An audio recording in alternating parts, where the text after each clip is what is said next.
YSR Congress party కార్యకర్తలకు నమస్కారం. మీ అందరికీ తెలుసు, కార్యకర్తల్ని ఎవరు కాపాడుకుంటారో వాళ్ళే నాయకులు, వాళ్ళకే మీరు మద్దతు ఇవ్వాలి. 5 సంవత్సరాలుగా మిట్ట గోవిందరెడ్డి గారు పార్టీలో ఉన్నారు, మంచి పదవిని కూడా అనుభవించారు. ఆ పదవిని అడ్డం పెట్టుకొని ఎన్నో రకాలుగా ఏమేం చేసుకోవాలో కూడా చేసుకోవడం జరిగింది.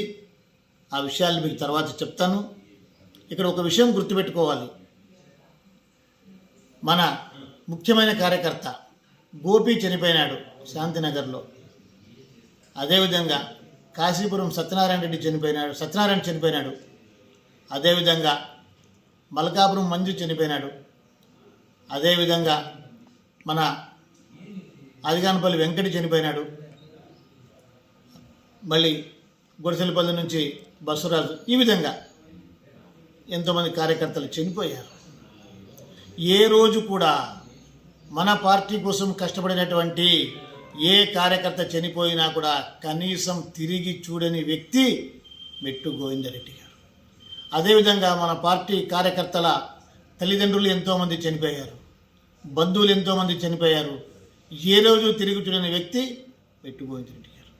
కరోనా లాంటి కష్టకాలంలో మన పార్టీ కార్యకర్తలు కూడా కరోనాలో ఆరోగ్యాలు బాగలేక, ఆసుపత్రిలో సీటు దొరక్క రకరకాలుగా ఇబ్బందులు పడ్డారు. ఏ రోజు మెట్టు గోవిందరెడ్డి గారు పట్టించుకున్న పాపాన పోలేదు. ఎంతోమంది చనిపోయినారు, ఆయన రాలేదు, కనీసం నివాళి కూడా అర్పించలేదు.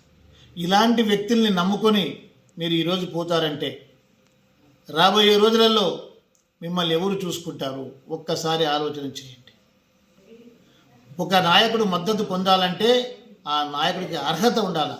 ఏమి అర్హత అంటే నమ్మిన వాళ్ళని కాపాడగలిగే శక్తి ఉండాలా, కాపాడగనే మనసు ఉండాలా. మెట్టు గోవిందరెడ్డి గారికి కార్యకర్తల్ని కాపాడుకునే మనసు లేదు, కాపాడుకునే శక్తి లేదు. అలాంటి వ్యక్తిని నమ్ముకొని మీరు రకరకాలుగా ఇబ్బంది పడితే అది మంచిది కాదు. కాబట్టి దయచేసి చెప్తున్నా, మీరు అర్థం చేసుకోండి. మీకు మంచి జరగకపోయినా చెడు జరగకూడదనే ఉద్దేశంతో మీ అందరికీ చెప్తున్నా. మెట్టు గోవిందరెడ్డి ఏ రోజు కూడా కార్యకర్తల్ని కాపాడుకునే వ్యక్తి ఎంత మాత్రం కాదు. 5 సంవత్సరాలుగా ఏ కార్యకర్తని చనిపోయినా కూడా పరామర్శించలేదు, ఆ కుటుంబాలకి సహాయం కూడా చెయ్యలేదు, రాబోయే రోజుల్లో కూడా చెయ్యడు కూడా. కాబట్టి చెప్తున్నా, మీరు ఎక్కడ ఉన్నా కూడా రామచంద్రారెడ్డి మీకు అండగా ఉంటాడు. ఏ రోజు ఏ అవసరం వచ్చినా కూడా భేషజాలకు పోవద్దు, పట్టుదలకు పోవద్దు, రోషానికి పోవద్దు.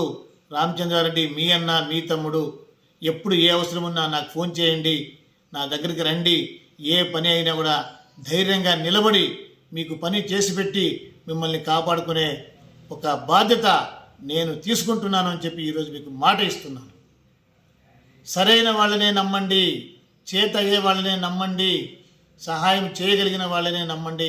అంతేకాని అసమర్థుల్ని, చేతకాని వాళ్ళని, సహాయం చేయని వాళ్ళని దయచేసి నమ్మవద్దని చెప్తున్నాను.